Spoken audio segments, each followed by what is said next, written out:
So hello everyone, नमस्कार दोस्तों, स्वागत है आप सभी का एक बार फिर से डेली करंट अफेयर्स की क्लास में। और आज है साथियों आपकी 6 जून।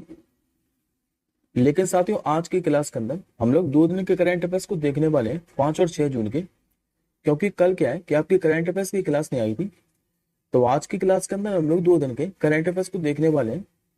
तो चलिए साथियों, पहले एक बार मैं आपको फटाफट से मात्र 2 मिनट के अंदर 4 जून के करंट अफेयर्स को क्विकली रिवीजन करा देता हूँ। उसके बाद हम लोग आज के क्वेश्चनों को डिस्कस करेंगे। तो जैसा कि साथियों लास्ट क्लास के अंदर मैंने आपको पढ़ाया था कि अभी जो क्लाउडिया शिनबाम है, ये किस देश की पहली महिला राष्ट्रपति बनी है? तो ये बनी थी साथियों मैक्सिको देश की। दूसरा क्वेश्चन हम लोगों ने पढ़ा था कि पाकिस्तानी सेना की पहली जो अल्पसंख्यक महिला ब्रिगेडियर है, ये कौन बनी है? नाम था साथियों उनका हेलन मैरी रॉप्टर्स। शेख सबा खालिद अल सबा, ये किस देश के अभी नए युवराज नियुक्त हुए हैं? तो कुवैत के। कोलकाता के अंदर अभी चीन के जो नए महावाणिज्य दूत हैं, इसका पदभार किसने संभाला था? तो नाम था इनका साथी सू वेई। पांचवा क्वेश्चन भी हम लोगों ने चीन से संबंधित ही पढ़ा था कि जो चांग ई 6 लैंडर है, ये चंद्रमा पर लैंडिंग की इसने, जो कि चीन का था। और इसने साथ ही चंद्रमा का जो डार्क साइड वाला एरिया है, यहाँ पर सफलतापूर्वक लैंडिंग की है। इसका जो उद्देश्य है, ये चांद का जो डार्क साइड वाला एरिया है, यहाँ से कुछ चांद के नमूनों को धरती पर लाना है। और यदि ऐसा करने में चीन सफल रहा, तो ये चांद का जो डार्क साइड वाला एरिया है, यहाँ से चंद्रमा के नमूनों को धरती पर लाने वाला विश्व का पहला सफल देश बन जाएगा। अभी जो केदार जाधव है, इन्होंने आधिकारिक तौर पर क्रिकेट के किस प्रारूप से संन्यास का ऐलान किया था? तो सभी प्रारूपों से। किस खिलाड़ी को भी तंबाकू नियंत्रण के लिए ब्रांड एम्बेसडर बनाया गया था? तो स्टार बैडमिंटन खिलाड़ी पीवी सिंधु को। इसके बाद हम लोगों ने एक दिवस पढ़ा था कि जो वर्ल्ड साइकिल डे है, यानी कि वर्ल्ड बाईसाइकिल डे, ये हर साल मनाया था आपका 3 जून को। किस देश का भी मुक्केबाजी महासंघ ये विश्व मुक्केबाजी का सदस्य बना था? तो भारत का। और लास्ट क्वेश्चन हम लोगों ने पढ़ा था कि लोकसभा चुनाव में अभी कुल कितने मतदाताओं ने वोट देकर वर्ल्ड रिकॉर्ड बनाया था? तो 64.2 करोड़ मतदाताओं ने। आई होप साथियों आपको 4 जून के करंट अफेयर्स के क्वेश्चन सारे के सारे क्लियर होंगे। अब हम लोग आज के क्वेश्चनों को डिस्कस करते हैं। आज का आप लोगों से पहला क्वेश्चन पूछ रहा है कि अभी किस देश ने अपनी पहली जो अंतरिक्ष एजेंसी है ये शुरू की है? ऐसा करने वाला साथियों जो देश बना है, ये बना भी दक्षिण कोरिया देश। आंसर याद रखेंगे आप लोग, ऑप्शन नंबर सी। दरअसल साथियों जो दक्षिण कोरिया के राष्ट्रपति हैं, जिनका नाम है यू सुक यून, इन्होंने अभी कोरियाई एरोस्पेस एडमिनिस्ट्रेशन कासा के शुभारंभ पर इसकी घोषणा की है, जिसका उद्देश्य क्या है? तो दक्षिण कोरिया को शीर्ष 5 अंतरिक्ष शक्तियों में शामिल करना। क्योंकि साथियों जो दक्षिण कोरिया है, इसने 2045 तक मंगल ग्रह पर उतरने की योजना बनाई है, जिसके तहत यह अंतरिक्ष अन्वेषण में 100 ट्रिलियन वॉन, यानी कि अगर डॉलर में बात करें तो लगभग 72.6 बिलियन डॉलर का निवेश करने जा रहा है। बात करते हैं हम लोग दक्षिण कोरिया के बारे में, तो इस साथ आपको कोरिया प्रायद्वीप दिखाई दे रहा होगा, जिस पर 2 देश हैं। ऊपर वाला है नॉर्थ कोरिया, जो कि आपको रेड कलर से दिखाई दे रहा है, और नीचे वाला है ये साउथ कोरिया। नॉर्थ कोरिया साथ किम जोंग उंग वाला है, जबकि जो साउथ कोरिया है यह राष्ट्रपति यूसुक योल वाला। यहाँ की राजधानी पूछे तो ये सियोल। मुद्रा क्या चलती है यहाँ पर? तो साउथ कोरियन वॉन। जबकि वर्तमान में यहाँ के प्रधानमंत्री कौन है? नाम इनका हान डक सू। यहाँ से साथ ही एक क्वेश्चन और पूछता है कि नॉर्थ कोरिया और साउथ कोरिया को जो डिवाइड करने वाली सीमा रेखा है, इसे किस नाम से जाना जाता है? 38 डिग्री पैरेलल लाइन। ये आप लोग याद रखिएगा। अब आज के दूसरे क्वेश्चन क्यों बढ़ते हैं। आज का आप लोगों से दूसरा क्वेश्चन पूछ रहा है कि अभी जो राष्ट्रीय मानवाधिकार आयोग है, इसकी जो कार्यवाहक अध्यक्ष है ये कौन बनी है? तो देखिए साथ जो राष्ट्रीय मानवाधिकार आयोग है, इससे पहले जो अध्यक्ष थे पूर्णकालिक, जिनका नाम था अरुण कुमार मिश्रा, ये 1 जून को सेवानिवृत्त हो गए। और इसके बाद अभी जो राष्ट्रीय मानवाधिकार आयोग है, इसके जो कार्यवाहक अध्यक्ष चुना गया है, नाम इनका विजय भारती सयानी। तो करेक्ट आंसर होगा आपको ऑप्शन नंबर ए। ये जो साथियों विजय भारती सयानी है, ये राष्ट्रीय मानवाधिकार आयोग की कार्यवाहक अध्यक्ष बन चुकी हैं। और बात करते साथियों राष्ट्रीय मानवाधिकार आयोग के बारे में, क्योंकि यहाँ से एसएससी सीजीएल के एग्जाम में क्वेश्चन पूछा हुआ है। तो पहले तो आप लोग याद रखिएगा कि राष्ट्रीय जो मानवाधिकार आयोग है, यानी कि नेशनल ह्यूमन राइट कमीशन, इसकी स्थापना 12 अक्टूबर 1993 को की गई थी।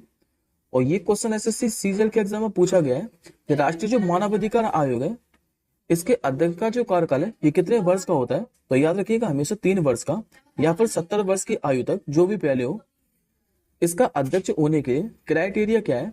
तो सर्वोच्च न्यायालय के सेवानिवृत्त मुख्य न्यायाधीश या फिर सर्वोच्च न्यायालय के सेवानिवृत्त न्यायाधीश होना जरूरी है। और राष्ट्रीय जो मानवाधिकार आयोग है इसका मुख्यालय कहाँ है? तो नई दिल्ली के अंदर। अगला क्वेश्चन देखिए, अभी साथ जो क्यूएस वर्ल्ड यूनिवर्सिटी रैंकिंग है 2025, ये जारी की गई है। आपको ये बताना है कि किस भारतीय संस्थान ने इसमें प्रथम स्थान प्राप्त किया है। तो देखिए साथियों, जो अभी क्यूएस विश्वविद्यालय रैंकिंग है 2025, इसमें जो आईआईटी बॉम्बे है इसने भारत के अंदर शीर्ष स्थान प्राप्त किया है। लेकिन ओवरऑल बात करें तो ओवरऑल ये वर्ल्ड लेवल पर 118वें स्थान पर है। अब पहले हम लोग शीर्ष स्थान वाले विश्वविद्यालयों को देख लेते हैं। तो जैसे कि साथियों, जो मैसाचुसेट इंस्टीट्यूट टेक्नोलॉजी है यानी कि एमआईटी, ये यूएसए के अंदर है और ये पहले स्थान पर। दूसरे स्थान पर है इंपीरियल कॉलेज, ये लंदन के अंदर दूसरी। और तीसरे स्थान पर है यूनिवर्सिटी ऑफ ऑक्सफोर्ड, जो कि यूके के अंदर, ये तीसरे स्थान पर। अब इसी के साथ साथ ये भारतीय शीर्ष संस्थान के बारे में बात करते हैं। तो मैं आपको पहले बता चुका हूं कि जो आईआईटी बॉम्बे है ये 118वें स्थान पर ओवरऑल, लेकिन भारत में पहले स्थान पर। दूसरे स्थान पर है ओवरऑल 150वें स्थान पर आईआईटी दिल्ली। जबकि तीसरे स्थान पर कौन है? तो आईआईटी बेंगलोर, जो कि विश्व लेवल पर 211वें स्थान पर है। अगला क्वेश्चन, हाल ही में भी किस बॉलीवुड सिंगर को ब्रिटेन में मानद फेलोशिप से सम्मानित किया गया है? नाम है साथ इनका सोनू निगम। करेक्ट आंसर होगा आपको ऑप्शन नंबर बी। दरअसल जो सोनू निगम है ये ब्रिटेन के अंदर एक शो कर रहे थे और इसी शो के दौरान इनको ब्रिटेन के अंदर मानव फेलोशिप से सम्मानित किया गया है। तो वन लाइन क्वेश्चन है, खाली याद रखिएगा। अगला क्वेश्चन देखिए, अगले क्वेश्चन पे साथ स्टार मार्क के करिएगा, क्योंकि भी जो लोकसभा चुनाव है 2024, इसके जो परिणाम है ये 4 जून को आए। और इसी कारण साथियों 5 जून को क्या है कि मैंने आपको करंट अफेयर्स की क्लास नहीं दी थी, क्योंकि लोकसभा चुनाव 2024 से कुछ क्वेश्चनों को ऐड करना था। और लोकसभा चुनाव 2024 के साथ साथ 4 राज्यों में क्या है कि विधानसभा के भी चुनाव थे, तो उनसे भी बनने वाले क्वेश्चनों को हम इसी क्लास के अंदर डिस्कस करेंगे। तो पहला क्वेश्चन आप लोगों से पूछ रहा है कि भी लोकसभा चुनाव 2024 में किस गठबंधन को अभी बहुमत प्राप्त हुआ है? ये वैसे तो भी एनडीए गठबंधन को। करेक्ट आंसर होगा आपको ऑप्शन नंबर ए। देखिए साथ जो एनडीए गठबंधन है इसको टोटल 292 सीटें मिली है, जिसमें से खाली अगर बीजेपी की बात करें तो बीजेपी को मिली है 240 सीटें। लेकिन साथ जो बहुमत का आंकड़ा है यानी कि सरकार बनाने के लिए ये 272 सीटें होनी चाहिए, जिसमें से 2 राजनेता हैं ये काफी अभी किंग मेकर बनकर उभरे हुए हैं। एक तो साथ तेलुगु देशम पार्टी से, जो कि तेलंगाना और आंध्र प्रदेश का दल है, इसके जो नेता है यह चंद्रबाबू नायडू। और दूसरे जनता दल यूनाइटेड के नेता जो कि बिहार के मुख्यमंत्री है नीतीश कुमार। अब देखना है साथियों कि इनका जो समर्थन है ये किसको प्राप्त होता है। अब लोकसभा चुनाव 2024 से कुछ और क्वेश्चन एग्जाम में आप लोगों से पूछ सकता है, जैसे कि 18वीं इस बार लोकसभा के चुनाव थे, ये कितनी सीटों पर हुए? तो 543 सीटों पर। लोकसभा चुनाव 2024 का आयोजन कितने फेज में कराया गया था? तो 7 फेज के अंदर। रिजल्ट आया 4 जून को। 18वीं लोकसभा चुनाव के लिए जो चुनाव आयोग है इसकी टैगलाइन क्या रखी गई थी? तो चुनाव का पर्व, देश का गर्व। इस बार रजिस्टर्ड मतदाता कितने थे? तो 96,88,21,926। लेकिन वर्तमान में भारत का जो मतदाता लिंगानुपात है ये कितना है? तो 948। अब इसी के साथ पहले निर्वाचन आयोग की बात करते हैं। तो निर्वाचन आयोग की जो स्थापना है ये 25 जनवरी 1950 को हुई थी। इसीलिए हर साल 25 जनवरी को मतदाता दिवस भी मनाया जाता है। इसमें साथ ही 3 सदस्य होते हैं। एक तो मुख्य चुनाव आयोग यानी कि चीफ इलेक्शन कमीशन, और 2 होते हैं इसमें चुनाव आयोग, जिसमें वर्तमान में जो मुख्य चुनाव आयुक्त है ये राजीव कुमार। अभी 2 नए चुनाव आयुक्त बने थे, जिनका एक का नाम है ज्ञानेश कुमार और दूसरे का क्या नाम है? तो एस संधू। अब अगले क्वेश्चन की ओर बढ़ते हैं, जो कि इसी से संबंधित है, क्योंकि मैंने आपको बोला है कि पूरे देश में लोकसभा के चुनाव थे लेकिन उन्हीं में से 4 ऐसे राज्य हैं जिनमें विधानसभा के चुनाव थे। 4 राज्य कौन कौन से थे? तो 2 थे नॉर्थ ईस्ट से, एक था सिक्किम, दूसरा था अरुणाचल प्रदेश, और 2 थे दक्षिण भारत से, आंध्र प्रदेश और उड़ीसा। इन 4 राज्यों से संबंधित भी क्वेश्चनों को हम लोग देखने वाले हैं। तो हाल ही में भी आए उड़ीसा विधानसभा चुनाव 2024 के नतीजों में किसकी जीत हुई है? ये जीत हुई है बीजेपी पार्टी की। आंसर होगा आपको ऑप्शन नंबर ए। डी के साथ जो बीजेपी पार्टी है इसको टोटल 79 सीटें मिली हैं। और अभी उड़ीसा के जो सबसे लंबे समय तक मुख्यमंत्री थे नवीन पटनायक, जो कि 24 सालों से मुख्यमंत्री बने हुए हैं, इन्होंने अभी क्या है कि अपनी पार्टी से इस्तीफा दे दिया है। अब देखते हैं कि उड़ीसा के नए मुख्यमंत्री कौन बनते हैं। जैसे ही उड़ीसा के नए मुख्यमंत्री बनेंगे हम करंट अफेयर्स की क्लास में आपको अपडेट कर देंगे। अगला क्वेश्चन देखिए, हाल ही में भी आए आंध्र प्रदेश विधानसभा चुनाव 2024 के नतीजों में किसकी जीत हुई है? ये हुई साथी तेलुगु देशम पार्टी की। करेक्ट आंसर होगा आपको ऑप्शन नंबर ए। डी के साथ जो तेलुगु देशम पार्टी है इसको टोटल 134 सीटें मिली है, जिसके नेता मैं आपको बता चुका हूं जो कि चंद्रबाबू नायडू है। अब यही आंध्र प्रदेश के जो है ये मुख्यमंत्री बनने वाले हैं।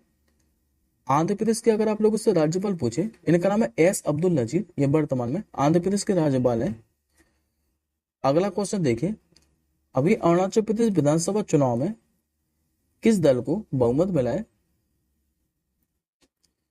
ये मिला साथियों भाजपा को ही। करेक्ट आंसर होगा आपको ऑप्शन नंबर ए, यानी कि बीजेपी पार्टी को।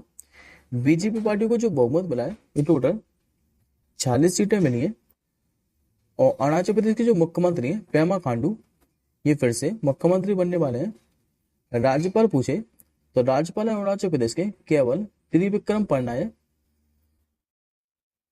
अगला क्वेश्चन देखिए, हाल ही में सिक्किम विधानसभा चुनाव में किस दल को बहुमत मिला है? ये मिला है साथियों अभी सिक्किम की ही पार्टी जिसका नाम है सिक्किम क्रांतिकारी मोर्चा। करेक्ट आंसर होगा आपको ऑप्शन नंबर सी। देखिए जो सिक्किम क्रांतिकारी मोर्चा है इसको टोटल 31 सीटें मिली है। और अब जो सिक्किम के मुख्यमंत्री हैं प्रेम सिंह तमांग, ये फिर से सिक्किम के मुख्यमंत्री बनने जा रहे हैं। सिक्किम की अगर आप लोग से राजधानी पूछे तो ये गंगटोक। अगला क्वेश्चन देखिए, इस क्वेश्चन पर साथियों स्टार मार्क करिएगा। ये भी काफी ज्यादा महत्वपूर्ण क्वेश्चन है क्योंकि जून महीने का ये सबसे इंपॉर्टेंट दिवस है, विश्व पर्यावरण दिवस। ये कब मनाया जाता है? यह दिवस साथियों प्रतिवर्ष 5 जून को मनाया जाता है। करेक्ट आंसर होगा आपको ऑप्शन नंबर बी। अच्छा साथियों 5 जून को ही क्यों मनाया जाता है? क्योंकि 5 जून 1972 को क्या है कि स्टॉकहोम सम्मेलन हुआ था, और इसी स्टॉकहोम सम्मेलन के अंदर विश्व पर्यावरण दिवस को मनाने की घोषणा की गई थी। अच्छा, भारत में पहली बार विश्व पर्यावरण दिवस कब मनाया गया था? तो 1973 के अंदर जब पहली बार विश्व पर्यावरण दिवस मनाया गया था। तो इसके साथ ही थीम क्या रखी गई थी? तो केवल एक पृथ्वी। और 2024 के लिए जो विश्व पर्यावरण दिवस है इसकी मेजबानी कौन से देश करने जा रहा है? तो सऊदी अरब। 2024 के लिए विश्व पर्यावरण दिवस की थीम क्या है? तो land restoration, desertification and drought resilience. ये 2024 के लिए वर्ल्ड एनवायरनमेंट डे की थीम है। अब एक बार साथ ही एडिशनल इन्फॉर्मेशन में देखें, अब हम लोग पर्यावरण पर हुए कुछ वैश्विक सम्मेलनों को देख लेते हैं, क्योंकि यहाँ से आपको एग्जाम में क्वेश्चन देखने को मिल सकता है। जो पृथ्वी सम्मेलन है पहला, ये रियो डी जेनेरियो में होता ब्राजील के अंदर 1992 के अंदर। पृथ्वी सम्मेलन जो 5 है यानी कि 5 साल के अंतराल के बाद जो क्योटो सम्मेलन है ये हुआ था जापान के अंदर 1997 में वैश्विक तापमान पर वृद्धि के लिए। पृथ्वी सम्मेलन जो 10 है क्योंकि 10 साल के अंतराल के बाद हुआ था जोहान्सबर्ग शिखर सम्मेलन साउथ अफ्रीका में, ये 2002 के अंदर हुआ था। रियो 20 सम्मेलन है ये 20 साल के अंतराल के बाद हुआ था रियो डी जेनेरियो ब्राजील में 2012 के अंदर। और जो बाली रोड मापानुसा दुआ सम्मेलन है ये बाली इंडोनेशिया के अंदर हुआ था 2013 के अंदर जलवायु परिवर्तन पर। अब एक बार साथियों हम लोग भारत की कुछ प्रमुख पर्यावरण नीतियों को भी देख लेते हैं। जैसे कि अगर आप लोगों से पूछे कि वन संरक्षण अधिनियम ये कब लागू हुआ था, तो 1980 के अंदर। वन्य जीव संरक्षण अधिनियम ये हुआ था 1972 के अंदर। राष्ट्रीय वन नीति ये 1952 के अंदर, बाघ परियोजना पूछे यानी कि टाइगर प्रोजेक्ट ये 1973 के अंदर लागू हुआ था। हिम तेंदुआ परियोजना 2009 के अंदर। हाथी परियोजना पूछे तो ये 1992 के अंदर। लाल पांडा परियोजना 1996 के अंदर। और जबकि जो गिद्ध संरक्षण प्रोजेक्ट है ये कब लागू हुआ था तो 2006 के अंदर। अगला क्वेश्चन देखते हैं, अभी किसने न्यूयॉर्क इंडियन फिल्म फेस्टिवल 2024 में सर्वश्रेष्ठ अभिनेत्री का पुरस्कार जीता है? नाम है साथियों इनका सान्या मल्होत्रा। करेक्ट आंसर होगा आपको ऑप्शन नंबर सी। ये रही साथियों आपके सामने इमेज में सान्या मल्होत्रा, जिन्होंने अभी न्यूयॉर्क इंडियन फिल्म फेस्टिवल 2024 में सर्वश्रेष्ठ अभिनेत्री का पुरस्कार जीता है। इन्होंने साथियों किस मूवी के लिए जीता है तो मिसेज मूवी के लिए, जो आरती कदम द्वारा निर्देशित है। और ये द ग्रेट इंडियन किचन की रीमेक है, जो कि वैवाहिक जीवन के भीतर नायक की सेल की डिस्कवरी पर केंद्रित है। इसी के लिए इन्होंने न्यूयॉर्क इंडियन फिल्म फेस्टिवल में सर्वश्रेष्ठ अभिनेत्री का पुरस्कार जीता है। अगला क्वेश्चन देखिए, अभी साथ जो आईसीसी है इसने T20 पुरुष विश्व कप 2024 के विजेताओं के लिए कम से कम कितनी पुरस्कार राशि घोषित की है? तो ये केवल से $2.15 मिलियन की। करेक्ट आंसर होगा आपको ऑप्शन नंबर सी। देखिए साथ जो आईसीसी T20 पुरुष विश्व कप है 2024, इसके बारे में मैं आपको पिछली कई क्लासों में पढ़ा चुका हूं, जो कि आयोजन इसका अमेरिका और वेस्ट इंडीज करने वाले हैं। कब से लेकर कब तक तो 1 जून से लेकर 29 जून तक। इस बार इसका संस्करण था 9वां। और इसमें जो ब्रांड एम्बेसडर है ये कुछ खिलाड़ियों को बनाए गए थे, जैसे भारत से युवराज सिंह को, क्रिस गेल को वेस्ट इंडीज से, उसेन बोल्ट को जमाइका से, और जो शाहिद अफरीदी है ये पाकिस्तान से। अब देख लेते हैं कि विजेता को कितनी राशि मिलने वाली है या फिर उपविजेता को कितनी। तो विजेता को मैं आपको बता चुका हूं कि $2.45 मिलियन की मिलेगी, जबकि जो रनर अप रहेगा ये कम से कम $1.28 मिलियन की राशि मिलेगी इनको। सेमीफाइनल में हराने वाले को प्रत्येक को $7,87,500 की राशि मिलेगी। और जबकि सुपर 8 से बाहर होने वाली जो टीम है इनको प्रत्येक को $3,82,500 की राशि मिलेगी। अगले क्वेश्चन के ऊपर साथियों आज का आपका आखिरी क्वेश्चन है कि भाई जो नाडा है यानी कि नेशनल एंटी डोपिंग एजेंसी, इसने संदीप कौर पर अभी डोपिंग मामले में 10 साल का प्रतिबंध लगाया। आपको यह बताना है कि संदीप कौर का जो संबंध है ये किस खेल से है। इनका जो संबंध है ये पावर लिफ्टिंग से है। और इन पर अभी नाडा ने क्या है कि 10 साल का प्रतिबंध लगा दिया है। पहले एक बार आप लोग इमेज में देखिए, ये साथी संदीप कौर जो कि किस राज्य से हैं तो पंजाब राज्य से। और इन पर भी हाल ही में क्या है कि नाडा ने 10 साल का प्रतिबंध लगा दिया है। ये आज का आपका क्वेश्चन ऑफ द डे है कि अभी आइसलैंड की जो नई राष्ट्रपति है ये कौन चुनी गई है। इस क्वेश्चन का आंसर आप लोग कमेंट बॉक्स के अंदर कीजिएगा। हम जल्दी ही मिलेंगे अगली क्लास के साथ ही। तब तक के लिए जय हिंद, वंदे मातरम।